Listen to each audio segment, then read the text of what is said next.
नमस्कार, उत्तर प्रदेश एक्सप्रेस में आपका स्वागत है। मैं हूं आपके साथ रक्षंदा खान। आप देख रहे हैं एक्सप्रेस न्यूज भारत। आज बुलेटिन की शुरुआत करेंगे इलाहाबाद से, जहां पे बताया गया कि गौरव सम्मान समारोह का आयोजन किया गया, जिसमें उप मुख्यमंत्री केशव प्रसाद मौर्य पहुंचे। जानकारी ये भी मिली है कि इसमें गौरवमय इतिहास से ताल्लुक रखने वाले उमर जलाल को सम्मानित किया गया है। देखिए रिपोर्ट।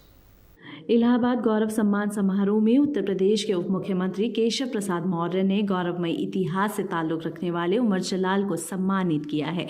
इलाहाबाद के 135वीं गौरवशाली इतिहास में जिन लोगों ने अपना योगदान दिया, उनमें से एक मऊ आइमा इलाहाबाद के निवासी 32 साल बाद एड लॉ और विधायक रह चुके शेख जहूर अहमद के वंशों और सामाजिक गतिविधियों से जुड़े रहने वाले उमर जलाल, साथ ही अब्दुल बसीर को आमंत्रित कर सम्मानित किया गया। शेख जहूर अहमद बैरिस्टर विधायक 1920 और 1952 रहे हैं। और जानकारी दे तो असहयोग आंदोलन में हिस्सेदारी। इलाहाबाद में असहयोग आंदोलन की शुरुआत उनके आवास किंग रोड प्रयागराज से ही शुरू हुई थी, जिसके साथ ही वो पूर्व स्वतंत्रता सेनानियों में से एक हैं। आपको जो अवार्ड मिला है 135 साल वर्ष पूरे होने पे, तो उसके बारे में क्या है? इलाहाबाद विधानमंडल के 135 साल जो पूर्ण हुए हैं, 8 जनवरी 1887 को जो पहली मीटिंग हुई थी, उसके कार्यक्रम की जो है तैयारी हमेशा चलती रही और 10-5 सालों से हमेशा ही चल रही थी इलाहाबाद में। लेकिन अभी उन्होंने जो है बहुत अच्छे से सम्मान किया उन्होंने।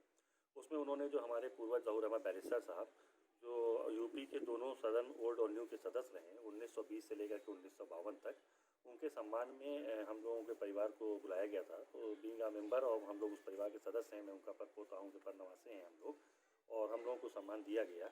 तो हमें फ़ख्र महसूस होता है कि हम लोग ऐसे पूर्वजों के वंशज हैं। हमारे पूर्वजों ने इतना जो है हिंदुस्तान को मजबूत करने में इतना सहयोग दिया।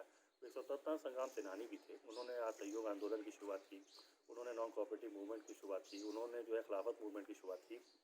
उनकी इंटेलेक्चुअलिटी का आप अंदाज़ा लगा सकते हैं कि जब वो इंग्लैंड में पहुंचने गए थे, उस वक्त उन्होंने इंग्लैंड मुस्लिम लीग जो है 1907 में इंग्लैंड में बना दी। उसके बाद वो उन्होंने मुस्लिम लीग की जो है शुरुआत की और मुस्लिम लीग के फाउंडर मेंबर रहे। और being general secretary of Muslim league, उन्होंने मुस्लिम लीग को बहुत मजबूत किया। और जैसा कि मेरे भाई अभी आपको बताएंगे कि उनको बहुत ज़्यादा हिस्ट्री का उनको ज्ञान है, उनको अवेयरनेस है, वो उन्होंने 2 नेशन थ्योरी जो जिन्ना की थी, उन्होंने 2 नेशन थ्योरी जिन्ना की ठुकरा दी थी और उन्होंने 1 नेशन का सपोर्ट किया था। वो अपने आप को एक पक्का हिंदुस्तानी समझते थे। उन्होंने पाकिस्तान के स्वतंत्रता को या पाकिस्तान को अलग होने की थ्योरी को जिन्ना का इनकार कर दिया था। उन्होंने कहा कि हिंदुस्तान एक है और हम लोग एक हिंदुस्तान की ही कल्पना करके आज़ादी की लड़ाई लड़ेंगे। और इसके अलावा उन्होंने 18 हाई कोर्टों के वकीलों के साथ मिलकर के गांधी जी के आह्वान पर बीइंग अ बैरिस्टर होते हुए उन्होंने जो है धरना प्रदर्शन किया था। उन्होंने अंग्रेज़ों के जाने से मना कर दिया था। उसमें किसी तरह की पार्टिसिपेट या प्रैक्टिस से उन्होंने इनकार कर दिया था। कोई भी हिंदुस्तानी वकील अंग्रेज़ों की हाई कोर्ट में प्रैक्टिस नहीं करेगा। ये बहुत बड़ा योगदान था। बीइंग इंटेलेक्चुअल बुद्धिजीवी होने के नाते उन्होंने जो है पढ़े लिखे लोगों को उन्होंने जोड़ा और यहाँ से लेकर के लाहौर तक उन्होंने हिंदुस्तान की आज़ादी की अलग जगह। उन्होंने लाहौर अधिवेशन में भी हिंदुस्तान का बहुत मजबूती से पक्ष रखा। एक जो है आप कह सकते हैं कि मजबूत हिंदुस्तान की नींव जो है उन्होंने कल्पना की थी और हमें फख्र है कि हम। तो वहीं आगरा में सड़क हादसा हुआ है। बताया जा रहा है कि एक ट्रक ने 3 गाड़ियों को रौंदा। देखिए रिपोर्ट। आगरा में सड़क हादसे में 3 गाड़ियों को ट्रक ड्राइवर ने रौंदा है।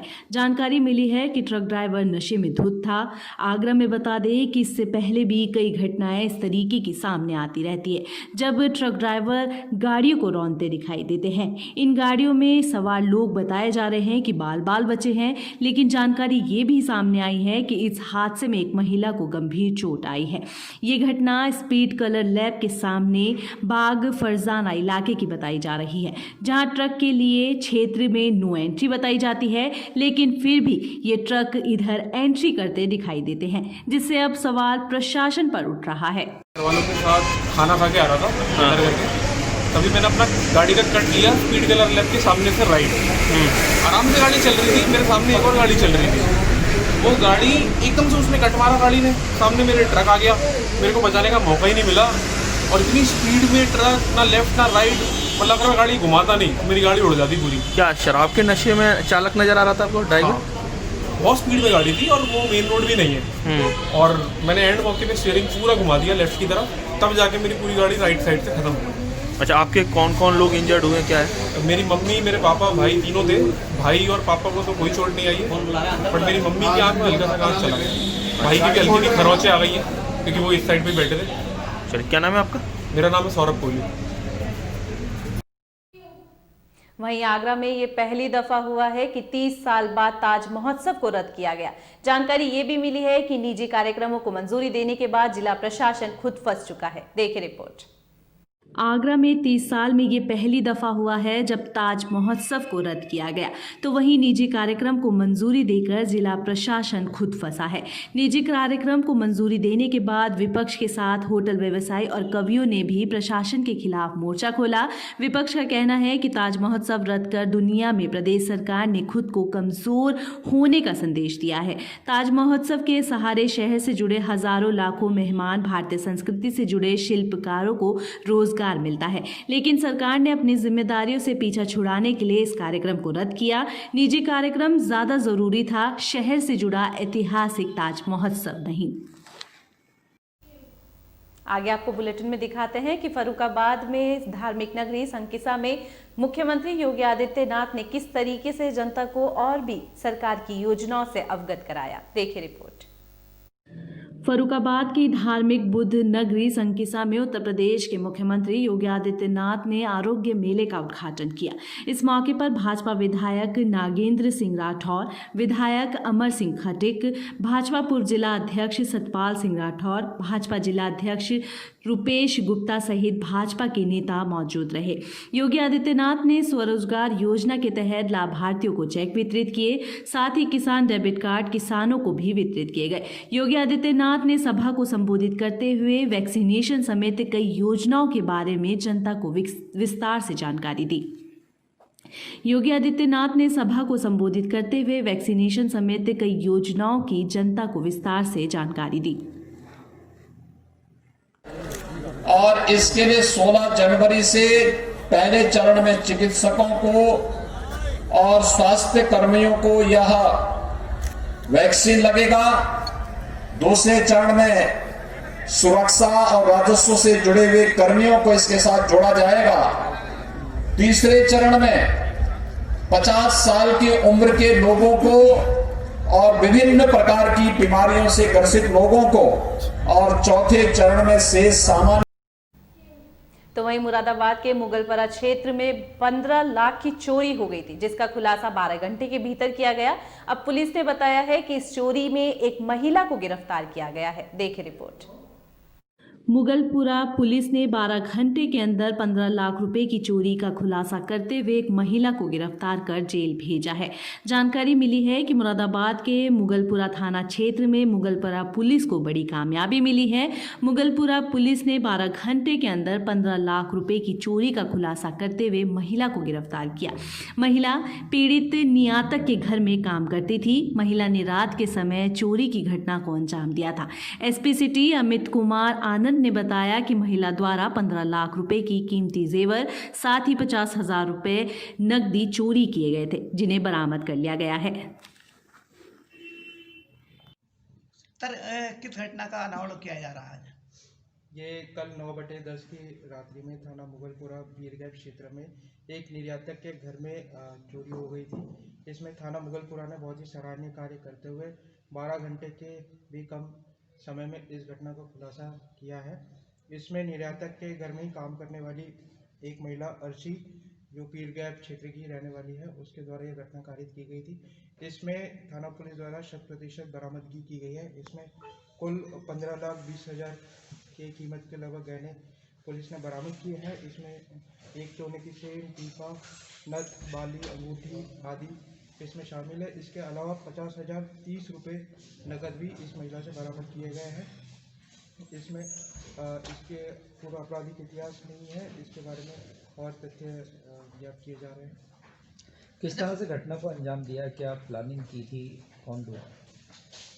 ये महिला उसी निर्यातक के घर में काम करती थी, तो इसलिए उसको घर की पूरी जानकारी थी, कौन सा आइटम और कौन सी वस्तुएं कहाँ पे रखी हुई है। उसने इसकी प्लानिंग करी और इसी के तहत उसने ये कार्यकृत किया। इसमें जो हमारी चौकी पे जो टीम है और थाने की टीम ने बहुत ही सराहनीय कार्य किया। जो भी लीड्स मिली उसको फॉलो किया और इस महिला से पूछताछ में इसने अपना जुर्म स्वीकारा, साथ ही इसमें बरामदगी भी इसके पास से की गई।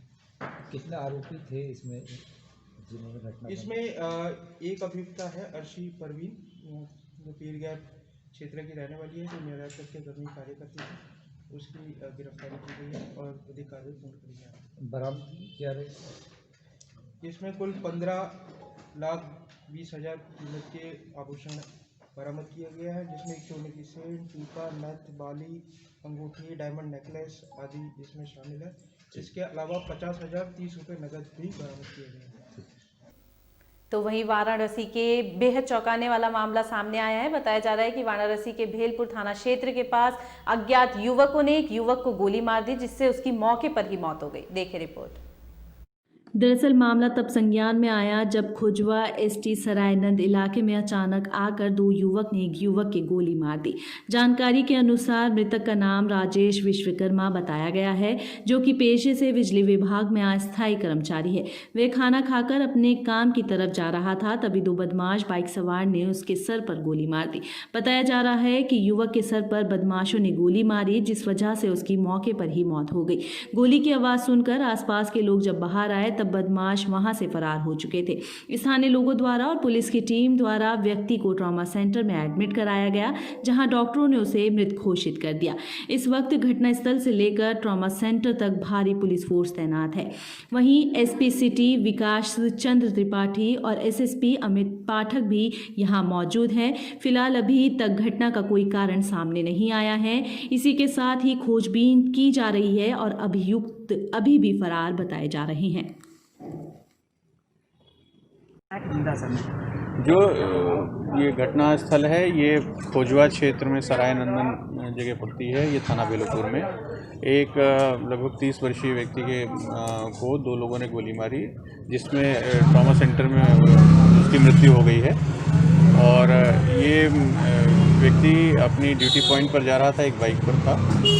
और जिन लोगों ने घटना करी है उनके बारे में हम लोग जानकारी एकत्रित कर रहे हैं। कुछ प्रारंभिक जानकारी मिल भी गई है और शीघ्र ही घटना में जो अभियुक्त शामिल हैं उनको गिरफ्तार करके घटना के मोटिव का हम लोग पता करके फिर आपसे शेयर कर लेंगे। सर क्या नाम है सर मृतक का? राजेश नाम पता चला है, जो आईडी उनके पास से मिली है। राजेश नाम के व्यक्ति हैं, लगभग 30 वर्ष उनकी उम्र है और घटना के कारण का भी नहीं एकदम से पता चला है। हम लोग इस प्रयास में हैं कि जल्द से जल्द अभियुक्तों की गिरफ्तारी कर लें और फिर जो अग्रिम जानकारी होगी वो आपके साथ शेयर कर लीजिएगा। महोबा में बेहद अच्छी पहल देखने को मिली है। बताया जा रहा है कि महोबा में पुलिस अधीक्षक की पत्नी और बेटी ने गरीब असहाय लोगों को इस ठंड के मौसम में कंबल वितरित किए। देखें रिपोर्ट। महोबा में पुलिस अधीक्षक की पत्नी और बेटी ने कंबल वितरित कर गरीबों की मदद की है। उत्तर प्रदेश के महोबा जनपद में एसपी अरुण कुमार की पत्नी और बेटी द्वारा गरीब और असहाय लोगों को मदद दी जा रही है। सर्द मौसम के मद्देनजर उनके द्वारा गरीब तबके को कंबल दिए जा रहे हैं। जनपद महोबा में पुलिस अधीक्षक महोबा अरुण कुमार और कानून व्यवस्था को दुरुस्त करते नजर आ रहे हैं। वहीं दूसरी तरफ उनकी पत्नी और बेटी द्वारा समाज सेवा की जा रही है। ये एक मिसाल है। आपको जानकारी दें तो पुलिस अधीक्षक महोबा अरुण कुमार की पत्नी अलका श्रीवास्तव और बेटी द्वारा समाज के प्रति बड़ी जिम्मेदारी निभाई जा रही है। इस पुनीत कार्यक्रम में उनकी बेटी ने भी बढ़ चढ़कर अपनी हिस्सेदारी देते हुए एक नाम रोशन किया है। आगे आपको बुलेटिन में दिखाते हैं कि फर्रुखाबाद में भी किस तरीके से ड्राई रन की समाप्ति हुई। देखें रिपोर्ट। फर्रुखाबाद जनपद में कोविड वैक्सीनेशन का फाइनल ड्राई रन आज संपन्न हुआ। जिला अस्पताल में 10 स्थानों पर कोविड वैक्सीनेशन का ड्राई रन किया गया। बताया जा रहा है कि जिलाधिकारी समेत जिले के आला अधिकारियों की देखरेख में कोविड वैक्सीनेशन का ड्राई रन किया गया है। रन चल रहा है, इसमें भी हम लोग पूरी व्यवस्था को देख रहे हैं और यहाँ आकर मैंने देखा है जो ऊपर से निर्देश मिले हुए हैं कि कैसे लोगों को बैठाना है, कैसे जो अटेंड किया जाएगा और कैसे चेक करेंगे, तो सभी चीज़ें आज हमने देखी यहाँ पर, तो बिल्कुल सही पाई गई हैं। जैसे हम लोगों ने इनको ट्रेन किया था उसी हिसाब से यहाँ लोग बैठे हैं और जब वैक्सीनेशन शुरू होगा कि इसी जो आज जिस तरह बैठे इसी तरह उस दिन भी वैक्सीनेशन की कार्रवाई की जाएगी। आगे आपको दिखाते हैं कि महोबा में नगर पालिका में 16 सभासद क्यों धरने पर बैठे हैं। देखें रिपोर्ट। नगर पालिका महोबा प्रांगण में धरने पर 16 सभासद बैठे हैं। जानकारी दें तो नगर पालिका महोबा प्रांगण में कार्यों की अनियमितताएं और अन्य समस्याओं को लेकर आज 16 सभासद धरने पर बैठ गए। वहीं धरने पर बैठे सभासदों का कहना है कि जिला प्रशासन हमारी मांगों को जब तक नहीं सुनेगा तब तक हम धरने को समाप्त नहीं करेंगे। हम लोग नगर पालिका के सभासद लोग हैं और हम सारे सभासद 19 सभासद धरने पर बैठे हैं, जिसमें 3 लोग हमारे साथी सभासद बाहर हैं, जिसमें 16 लोग मौजूद समय पर उपस्थित हैं। हम लोग नगर पालिका में 2017 में निर्वाचित होकर के आए हैं। जनता ने हम लोगों को अपना प्रतिनिधित्व चुन करके नगर पालिका भेजा है कि हमारे वार्ड की छोटी छोटी जो समस्याएं हैं, नालियाँ हैं, गलियाँ हैं और रास्ताएं हैं और कुआं हैं जो खुले पड़े हैं, उनकी समस्या दूर कराई जाए। लेकिन 3 साल बेमिसाल का नारा तो लगातार लगाया जा रहा है, लेकिन वो धरातल पर नहीं आ रहा है। तो इसी को लेकर के आज हम सारे सभासद लोग नगर पालिका प्रांगण में धरने पर बैठे हैं। बुलेटिन में फिलहाल इतना ही। मुझे दीजिए इजाजत। आप देखते रहिए एक्सप्रेस न्यूज भारत। धन्यवाद।